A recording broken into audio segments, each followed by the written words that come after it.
The problem with having positive expectations is they take a long time to become aware. I mean, to arise itself. Right? It takes 90% of the effort till you can become aware of the result. So pain, setbacks, failures, mistakes will indicate that you may be clearing the wrong thing, right? Doing the wrong thing. My boys coming on. If you want to know what to do in a coaching session, let's take it to the next level with the Next Level University, Kevin Palmieri, Alan Lazaros, and I'm getting it down. It's been years. Lazarus. I'm not as dumb as I look. I am, but I am, and that's what I am. All right, boys, we got about 25 minutes till I have to do a training.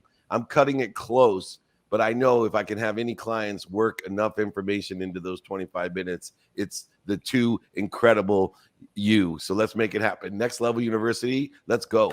Thank you, sir. We appreciate you. All the love. All right, first question. You mentioned investing in the jockey in the little preamble here. Not in terms of financial, but what is the best investment in people, places, things, and ideas you have made in your entire life looking back? Oh, there's two. One's my beach house, which was stimulated from my wife. We bought it. It was supposedly the top of the market, pre-VRBO, Airbnb, right on the beach in San Diego. We waited 3 years. We went through 2 or 3 other dream houses that fell out of escrow, and other peculiar things happened as the universe coincided with the desire that we had, the attention and intention. But that investment has been extraordinary. And for me, it's amazing. I mean, the investment I make in the mission would be the second when we talk about what it is, and the mission to empower over 1 billion people to be happy, which is a daily investment, which starts with my family, then my immediate family, then my local family, then my local community, state community, country community, and world community. And that investment that I make is the best investment to empower others to be happy. So 1, on the financial side, the beach house, and 2, the mission itself. Dave, on one of our early coaching calls a while ago, probably a year and a half or so ago, you basically said that what people don't understand is that in order to make $3 billion, they might have to spend $1 billion. Can you go into what that means for anyone who doesn't understand that statement? Yeah, I think more than ever, that's so important to understand, because we've never had the ability to build a community. And it costs money, right? I'm a receiver. I believe in making a lot of money to help a lot of people. But if there's nobody in your spectrum, if your signal is weak, even if it's clear, even if it's a signal that everyone needs to hear, if you don't have a strong signal, which takes money, and know the spectrum of people, it's not going to be as beneficial to you. So you need to spend and invest in the community, to educate the community, to motivate the community, to inspire the community. Then you can monetize the community by being able to articulate the value that you provide to exceed what you're asking for to a large enough community to reach that $3 billion. This is completely off of that. How do you differentiate? So I know we want to release expectations and outcomes. How do you differentiate between expectations and standards? Yeah, so standards are based off of values and daily practices, right? I send, if you see my email there, david@dmeltzer.com, I send everyone my value system and the 5 daily practices. That is, the one side. The expectations is based off of the law of gravity, the law of Goya, and the law of allowance, the law of attraction, in other words. So 1, the law of gravity states through those daily practices and values, I am where I'm supposed to be. I'm happy, I'm healthy, I'm wealthy, I'm worthy. What am I doing to interfere with it?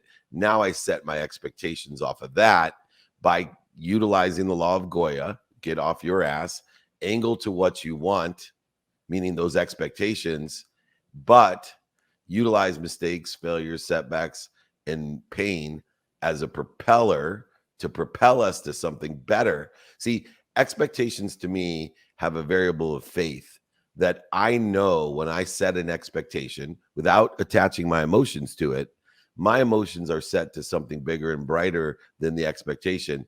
They're set towards faith. See, my emotions go to, I have faith that I'm going to end up set better than I expect.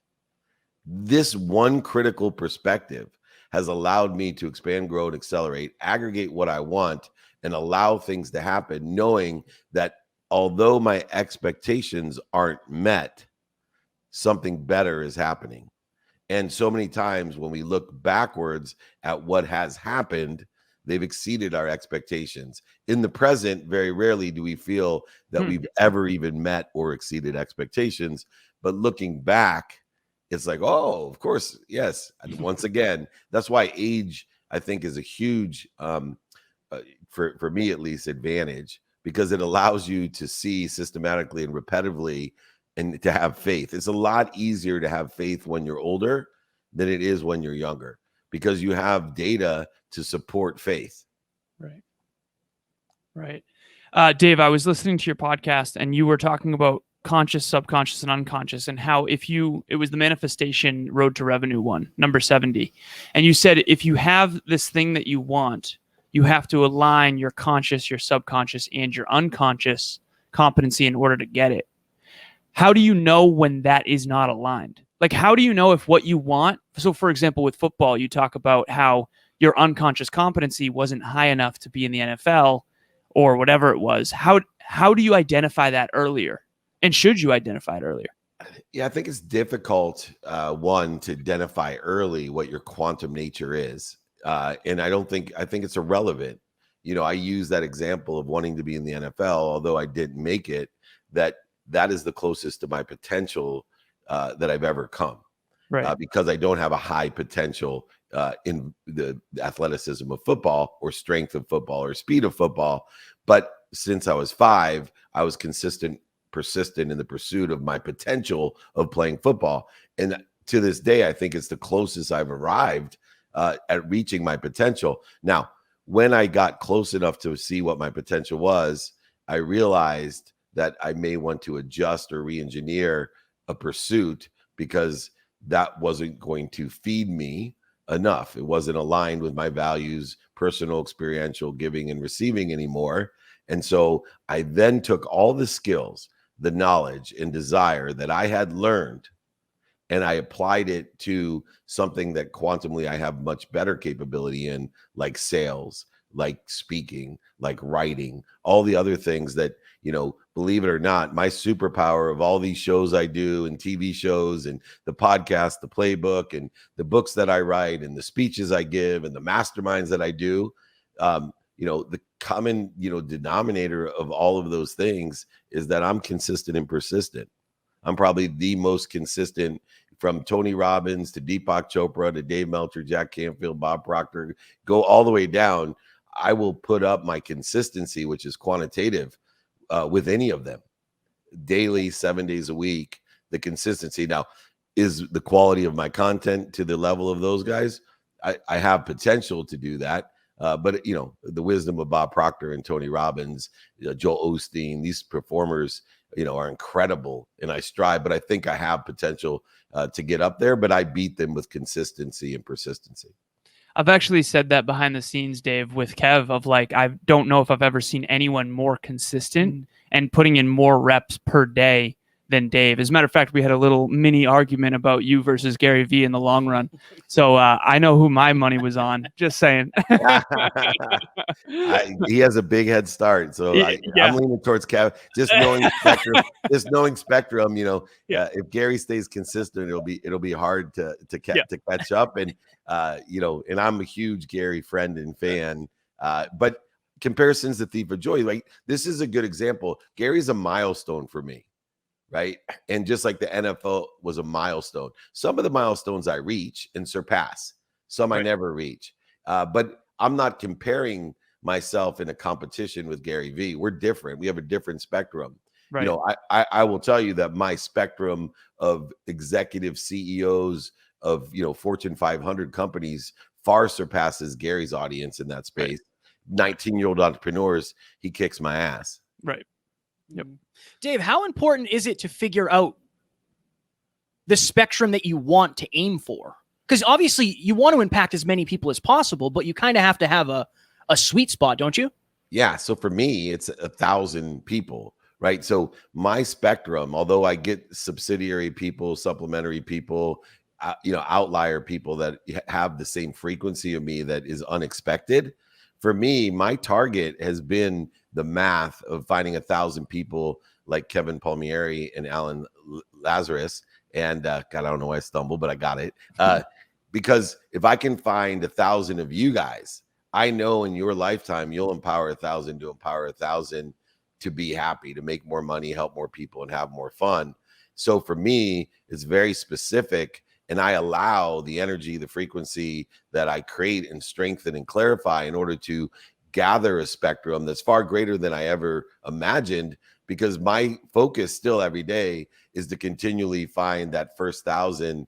And it's not an overnight thing, right? I have to find millions of people to find 1,000 people like you that obviously are doing the work to learn what we talk about. I mean, you're bringing up, playbook number 70, manifestation episode. And that means to me, that Kevin and Alan, you guys are in the Meltzer 1,000 that I'm counting on. But there's a lot of people that are, not quite as engaged yet, listen once in a while. They enjoy a couple episodes, but I still have coaching clients. I work with guys and I'll say something that I think is just like so Dave Meltzer obvious. And they're like, oh, I've never heard that before. I should say thank you before I go to bed and when I wake up. And I'm thinking to myself, they're not quite to the 1,000 level yet. Appreciate it and can evolve to that. But, my life's mission is to find 1,000 people like you guys.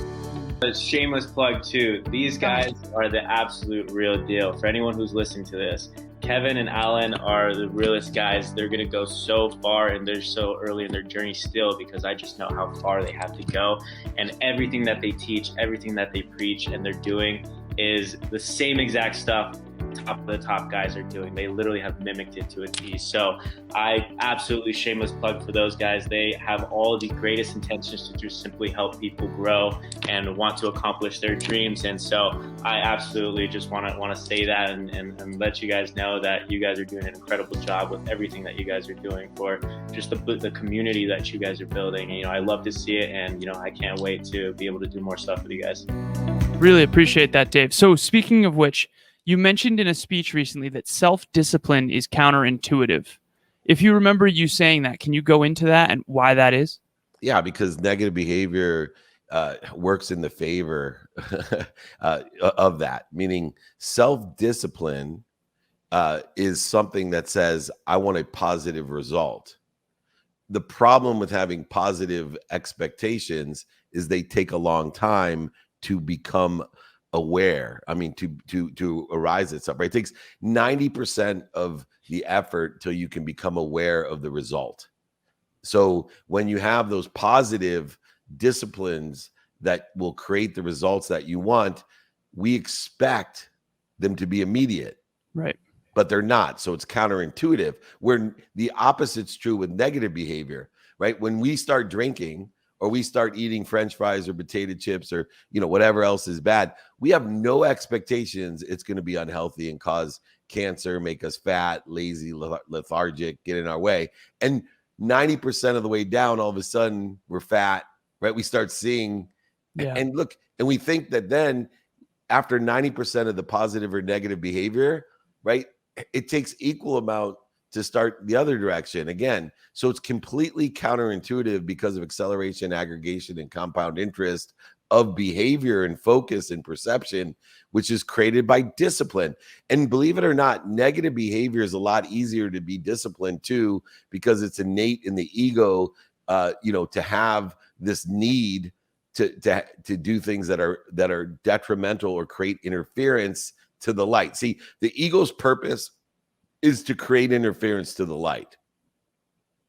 It's an important distinction and paradigm shift for you guys to understand, right? If you believe I am healthy, wealthy, worthy, and happy, And our paradigm shift is to determine what's creating interference between me and what I already am. Because agreed upon, because I know you guys are Bob Proctor prodigy like me, right?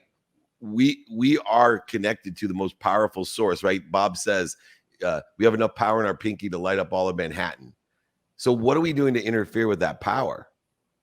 And when we take the perspective that the ego is sole purpose to create interference between us and what we already are, we then can create these disciplines that are counterintuitive to get rid of the ego, get rid of the interference, not go get the light, love, and lessons and power that we already have. So is discipline, from your perspective, the process of getting back aligned? Discipline is the capability of consistently and persistently getting rid of, right, the interference, consistently and persistently clearing the connection of us and what we already are. So when you know you should do something because you've set an intention and paid attention, but yet you don't do it, that's the interference. And or we do something counterproductive towards that, even worse, right? It's not even not do it. We could utilize our discipline, to smoke pot, right? That's worse than just not doing it. So, right. It's one thing not to go to the gym, but to get high all day on our mom's couch and eat potato chips and fall asleep, is activity that's counterproductive. Do you believe, I guess, so acceleration you talk about all the time, the counterproductive stuff is really affecting that acceleration and growth like tremendously, right? Yeah. Anything that has the ego, the needs of the ego, the triggers of the ego, anything that will be a catalyst to the primal fears that create the interference absolutely will be a detriment to discipline, which is created by consistent, persistent pursuit. Think about it in the terms of, am I consistently, persistently pursuing something? Then you have discipline. If you're not consistently, persistently pursuing something, then you don't have discipline. And it doesn't mean, though, you can consistently, persistently pursue the wrong things or negative things, which will create interference. If you consistently, persistently pursue things to clear the interference, that then is a positive habit, is a positive discipline. How do you personally know the difference, Dave, when you're consistently, persistently pursuing something that actually in hindsight was negative or wasn't aligned? So pain, setbacks, failures, mistakes will indicate that you may be clearing the wrong thing, right? Doing the wrong thing. So if you can learn the lesson, then the light and love are accessible to you. The power is accessible to you. See, each of the lessons we learn is like opening a little door to allow more light in. Every time that we have that door closed, it's interfering with the light. And so we have to consistently try things, persistently try things, pursue things that we may not want or may be missing or maybe other things that other people want for us. But when we find out and learn the lesson, that door's open and more light comes in. Alan and I were at an event in Colorado, and I think we both have a new level of awareness and a lot more lessons. What's a lesson, the most recent lesson that you have learned? Well, there's so many. The Great Chain of Feeding has been a really interesting one, and its applicability in every aspect of my life. So, most people spend about 80% of their time on the people internally in their life, externally in their life, internally in their business, externally in their business, that bleed them or don't feed them. So I'll use a corporate example for this lesson. It was a big epiphany to me in the Great Chain of Feeding that I was spending 80% of my time on clients that provide 20% of the profit, right? Because look, 80% of the profit comes from 20% of your clients. 80% of the productivity in your company comes from 20% of your employees. I was spending my resources, time, personally and professionally, on the 20%, not on the 80%, not the 20%, not on, right? And it's exact opposite. So I really learned the lesson that, look, you got to feed those people that feed you. If they don't feed you, allow them to fall away. And if they bleed you, fire them, whether they're employees, their relatives, or their consumers. fire them, because you want to focus in on the people that are providing the most resources to you. That's where you want to spend your resources, because you'll get the exponential result from them. The idea under that is that the squeaky wheels get the grease, right? The ones that are okay. And so when you say fire them, what you're saying is disconnect and then double down on the people that are feeding you and let that proliferate. Yeah. So to clarify too, when I say fire them, I actually mean, proactively, fire them. That what you described previously is to allow them to fall away, which is really easy today because there's so much interference, data, whatever. There's so much distraction that, unless someone's completely OCD, it's so easy to allow friends, family, and consumers and clients to fall away because you have to be so proactive to create that signal targeted towards them in order to communicate that frequency with them, collaborate with them, connect through and to with them, that it's easy to allow people to fall away. But if somebody is bleeding you, that means you have to take proactive measures to fire them. Dave, why? I think that's something Alan and I share. We've definitely poured into the 80% who are bleeding us more. Why do you think in retrospect you were doing that? Is that just, were you rooting for the underdog? Like, what was the thought under that? I don't think I had the conscious criteria. It's like investments. I made millions and millions and millions of dollars of investments without knowing my timing and risk tolerance. Right. I've lived my life without taking inventory of my values, knowing my what, my who, my how, prioritizing my now by knowing what's most important to me versus what's urgent, and applying my why. So when I started to effectuate the daily practices, which I give to everybody, david@dmeltzer.com, I'm, always will do that. But when I started to practice the 5 daily practice, it became apparent to me, oh my goodness, I'm paying attention to the wrong people, personally and professionally. Why am I wasting this time with this person that doesn't make me feel good? Why am I wasting my time with this client that doesn't listen? Why am I wasting my time with this person that's not profitable, right? For me or with me. So I started to, through daily practices, realize who's feeding me and who's bleeding me. So I think it's more an awareness of who's feeding and bleeding than anything else. So Dave, I've never asked you this before, but I heard this one time where it's like, okay, so 20% of your daily actions are responsible for 80% of the results. But what if you took 20% of 20%, which is 4%? And then what if you took 20% of 4%, which is 0.8%? And what if you put 20% of 0.8%, it's actually 0.16%. So when I come into the studio now, we have a big whiteboard over here. I write Alan's Essentials, 0.16% activities only. And then I write down a bunch. How do you find what your 0.16% is? Because that's constantly evolving. Right. That's why I have daily practices. The whole system that I created of every day taking inventory of what I want personally, experientially, giving and receiving, who can help me and who I can help. How am I going to get it done? By being a student in my calendar with the lens of productivity, accessibility, and gratitude, studying what I have planned, what I don't have planned, and my sleep. Allow me to prioritize what's most important, the 0.0016% or whatever it is, in order to have that activity that's most productive in my life, that will feed me the most. And then I can apply my why to that specific activity, evaluate all the interference against that higher frequency and baseline to determine, oh, this is an urgent situation, but is it more important than the 0.16%?